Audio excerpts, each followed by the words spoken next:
माताएं बहनें जो घूंघट करती हैं, क्या इसकी कोई धार्मिक मान्यता है या पवित्र आचरणों में पवित्र आचरणों के लिए ये ग्रामीण मान्यता है, धार्मिक या शास्त्रीय मान्यता नहीं है।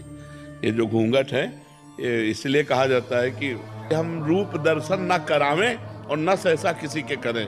नारी की पवित्रता का बहुत बड़ा उसमें, अब आजकल तो ये सब देखने को नहीं मिलता, लेकिन गाँवों में बूढ़ी माताएं अब भी इतना डालेंगी। अच्छा, घर में जैसे बूढ़े कोई जाते थे तो कहे दादा आ गए सब घूंघट करके। में आज भी है, गांव में है था ना। हाँ, तो देखो कितनी पवित्रता थी कि पूज्य जन जो है वो ऐसे सावधान करके जाते थे कि माताएं बहनें यदि असावधान हो तो सावधान हो जाए, कि हम उनके अंग भी न देखें, उनका चेहरा भी न।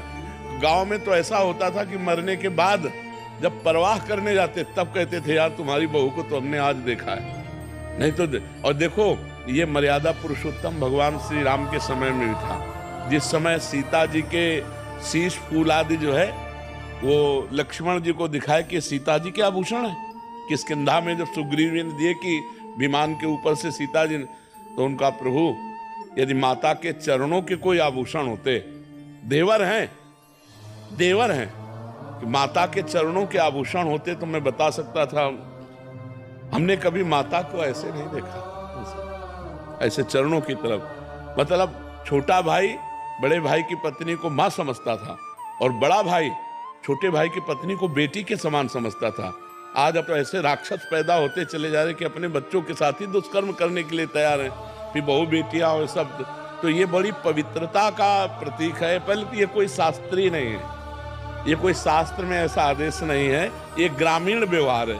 कुछ ग्रामीण व्यवहार ऐसे होते हैं जो कुल मान्यता हजारों वर्षों से चली आ रहे हैं। अब बड़ा समय खराब हो गया है और उसी का परिणाम भोगना पड़ रहा है। नहीं भोगना पड़ रहा है, फ्रेंड बॉयफ्रेंड, ये कहीं कोई मान्यता, कहीं कोई ऐसी।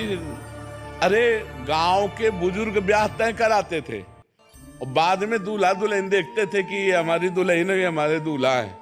नहीं तो इतना घूंघट काढ़े और बस घर में आके पता चलता था कि ये हमारी दुल्हन है। और आजकल तो मतलब लिव इन रिलेशन के बाद ब्याह होते हैं, नहीं होते। तो क्या मतलब पवित्रता रह गई? क्या पहले ब्याह करके आते थे तो दुल्हन दूल्हा नहीं मिलते थे, पूरे गांव के देवी देवता पूजते थे, बुजुर्ग और खवा पिया के सबके आशीर्वाद लेके फिर वो गृहस्थी धर्म में जाते थे।